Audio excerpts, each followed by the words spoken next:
உடலெங்கும் நகையணிந்து ஊர்வழி நடக்கும் போது, உடலெங்கும் நகையணிந்து ஊர்வழி நடக்கும் போது உள்ளமதில் உனக்கென்னவோ சந்தோஷம்.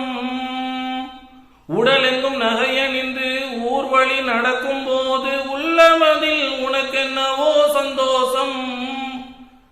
விளைவு மோசமாகி விபரீதம் நேருமென்றால், விளைவு மோசமாகி விபரீதம் நேருமென்றால் வீட்டு தலைவன் நிலை சந்நியாசம்.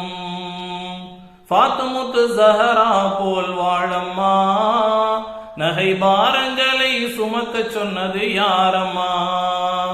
முத்து போல் பற்களும் முழு பவள நகங்களும், முத்து போல் பற்களும் முழு பவள நகங்களும் மாதரார்க்கு இயற்கையான ஆபரணம், மாதரார்க்கு இயற்கையான ஆபரணம்.